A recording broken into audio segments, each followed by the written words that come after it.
you check the children. You're a little mad sometimes. Hi, I'm Chucky. Wanna play? Sometimes that is better. You're gonna need a bigger boat. Howdy, everybody. Welcome back to the Horror Show. I'm Robert Duell. And Jaime Fuego here. I'm Susie Robert. And today, we're doing a Patron request by Teddy Brown, I believe, doing for Rawhead Rex. Yeah. Yeah. So basically, the gist of this movie is during an excavation of a rather large rock on a farm in northern Ireland, a creature is released, and by the name of Rawhead Rex. And pretty much he goes around on a killing rampage around the town. And that's pretty much the gist of the story. It truly is. It truly is. But I will say one thing, the story is a hell of a lot better. Isn't that all too often the case when you've got the written material and then the adaptation? I mean, to be fair, there is an American journalist who's investigating some things about just some of the older religious tendencies of the area. We're talking even pre-Christianity. But it's a film with a very cool idea, and I look forward to checking out the Books of Blood where this originated from, Clive Barker, and he did write the script here, but they did not give the proper money to this creature. I know some people who saw it way back when, they probably have a soft place in their heart for it. Teddy, I'm looking at you, man. But this one does not hold up. Susie, you said that you would be down for a remake of this because the idea was cool despite the execution, right? Right. I think the idea is good. It had a lot. The story was there, I think, and the creature. If they remade it with practical effects, not CG, no CG whatsoever, I think that it would be fucking awesome. I think it would be great. So, As opposed to looking like a WWF character from the 80s who should be throwing people over the turnbuckle. He does some wrestling moves that he body slams people various times throughout the movie too, which is so funny. Yeah, no, I think if they remade it today, it could be a really big hit. And I mean, I think for the budget that they had, I don't think it was very big. So I think for that time, I think they did put the money kind of in the right place with all those CG stuff at the end too, the swirling shit everywhere, and that looked cool. I agree. Yeah, no, and even with the Rawhead Rex, you could see points where actually they tried to do some animations with the mouth and the eyes, and the swirling eyes. So I don't know. I think that it could. If they remade it today, for that time, that monster was pretty sick. It was pretty badass if you think about it. It just, today I think it could go over better with more smoothing out and a better idea. Keeping that same kind of basic, it was scary, man. I think it was done well. But, today, practical effects, no CG. CG, I don't want to fucking see it. That's where I kind of blame the director, honestly, because I felt like they showed the creature too much. If they had jawsed it a little bit more and you only got quick glimpses and then the deaths, I think it wouldn't have seemed as comical and cheesy. But they linger on this creature, and you see just the person walking around sort of thing, and it just took away the mystique. Yeah, it just took the mystique away a lot of the time, and so that's. Yeah. I mean, are we all in consensus? This was subpar. I mean, it's not. I've seen worse. It's not absolute trash, but this is a total guilty pleasure movie. Don't get me wrong. I've watched this so many damn times. It's no, it's not a great movie, but I'll still go back and watch it. Yeah, and I think the one police officer is the priest. I don't know his name offhand, but he's the priest in the Exorcism of Emily Rose. Oh wow. Okay. I'm pretty certain it is 20-something years later, but dang. Yeah, the cop who he's they're trying to help them, and he's would you like some tea? And the guy's why don't you go fuck yourself? Oh yeah, that guy. Okay, yeah. I'm pretty sure that I'm gonna look it up now.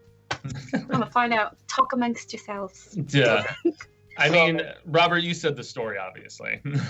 Yeah. More or less.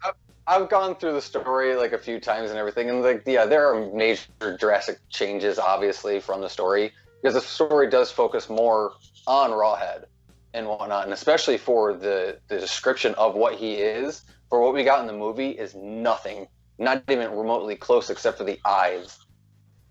Like, yeah, so that regard, I would like to definitely see in a remake. I do agree with Susie. I would like to see a remake of this movie, but it's permitted that they follow the actual story a little bit more closely. Because nowadays, people are more accustomed to that 2.5 hour movie. This would work well for that. Yeah, this is like, what, 80-something minutes on this one? I mean, Wham Bam, Thank You Ma'am gets the whole story across. Yeah, they rushed the hell out of this and everything for the movie. But because with the story, they do focus more with Rex on how he thinks and whatnot. Because, again, he's the intelligent creature that roamed over this earth or this land before, he was imprisoned. And in the book, they're actually in England and not Ireland. Mm. Yeah.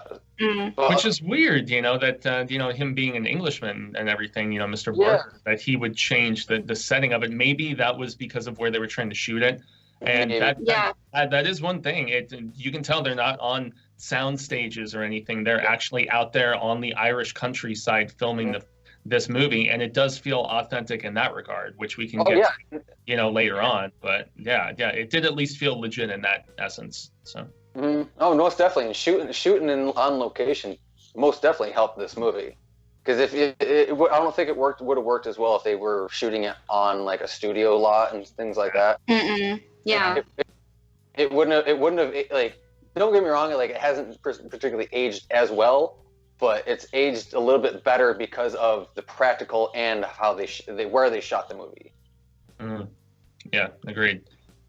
As far as acting goes, what did you guys think as far as performances? I mean, nobody really wowed me in any regard. I guess the father, who is he's an American, or at least I assume, he's the one who's investigating and stuff. I thought he was all right and the family was just okay. But there's so many of these like bit town people that they have a scene or two and that's all that they get. And boy, did they try to chew up the scenery as much as possible in a few instances. The over-the-top nature of this evil priest, the religious man, whatever you want to call him. Yeah. I actually bought into that. I thought it fit with the cheesiness of the character. Mm-hmm. Yeah. But I don't know. How about you guys? Anyone else stand out? Not particularly. I will say one thing that for like a laughable scene is that golden shower in the cemetery. Like, oh yeah. I was wondering what was going on. I was like, is this really happening now? Yeah, because like how it's described in the book and everything, like it's actually really gross. But yeah, basically they just chopped it up and just like, he's on his knees just getting pissed on, just like, give it to me. Like, that's what I'm saying, though. This movie's so fucking weird. Yeah. Well, it's Clive Barker. He's a kinky guy. I mean, let's be honest. All of his horror, especially in those early books of blood, veers into strange sexual territory, and I'm just like, man, this guy's strange. But, hey, to each their own, I guess. So. Yeah, right. In Clive Barker's stories especially, he's very perverse. Yes. He does not shy away from those details. Ever has. Get out of here. No. So as far as effects and stuff go, I mean, we've talked at length already about the design of the creature. Yeah. There's really, for me, only one kill that I find impressive, and it's the one you see floating around in images on the internet all the time. It's a beheading. That's the only thing in the movie that really looks dope. All the other kills there's stuff off screen. There's just brief glimpses of, here's a wound and a little bit of blood and stuff. But really, it's him holding that guy's head. That's the iconic shot from the whole film, right? Yeah, basically. Yeah, no, I just thought about something that really made me laugh that didn't make sense. I don't know if I could tell. Well, it's one of the kills that he does when the father comes running back, and then all of a sudden he just stops, like without trying to get out. To save. Oh yeah, like he's you stuck know what in I mean? the cage. Like he's stuck, but then all of a sudden, after the fact, then he can get out, and I'm like, what the fuck? Oh, and you know what? I was actually really pissed that they didn't give any resolution to the aftermath of that scene. It's not like you really saw confirmation or anything. Oh, you heard it though. You heard it. Well, I mean, you heard it, but This is also the low budget aspect, right? And Yeah. how Right. certain kills were just not shown. So Yeah. Well, the cool thing about like that scene is like for in the book, the aftermath is basically Rawhead's just laying in a field with the kid next to him, and he's just like taking pieces off of him and eating them and shit, just watching the stars and shit. Like it's fucking awesome. Like Why yeah, isn't this made into a movie? I mean, a better movie. I know. Like, so. well, I heard they've been So- trying to do that for a while. It's just, Oh, I mean, funding is stalled and stuff. They did those two, Midnight Meat Train and then Books of Blood. They did those boom boom right away, and then they were trying to find funding for more Books of Blood entries, and they just had difficulty. Yeah. But we do have the new Hellraiser, which is coming, and he's apparently helping with the Candyman. script for that. So if that's popular, who knows? We could see, as opposed to just a Stephen King assance, a Clive Barker assance or something, where more of his stuff starts to get adapted again, which would be cool. So Mhm. But yeah, I'm definitely speaking of Clive Barker. I'm excited for the remake of Candyman and shit too, Yeah. well, because that was Oh my from gosh. Blood and everything as well. mhm. So Yeah. other than that, so real quick, so on practical, just for last touch on that, honestly, there were times where even the kills on that were kind of laughable, just because of how big they made his teeth. That's like I think that was part of the issue is why they couldn't move his mouth. They just they were like that damn big.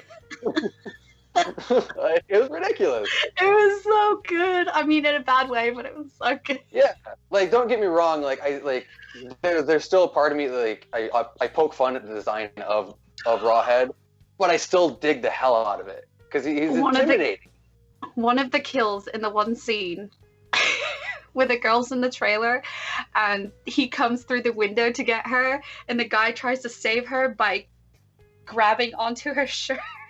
Oh yeah. I was like, are you for real?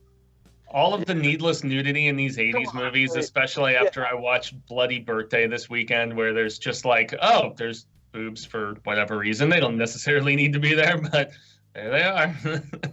That's So. great. Good old 80s, you know.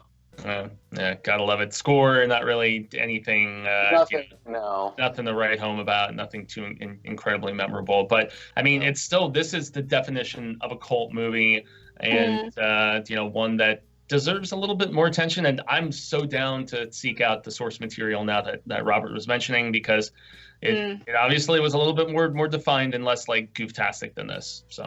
Yeah.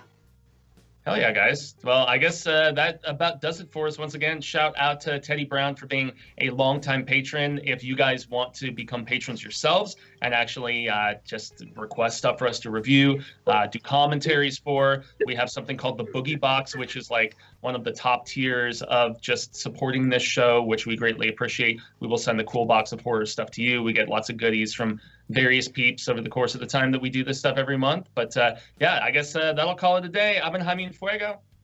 I'm Susie Von Slaughter. And I've been Robert Duell. Hell yeah. And until next time, Fright fans, remember, Stay scared. Skype. Scared of Skype.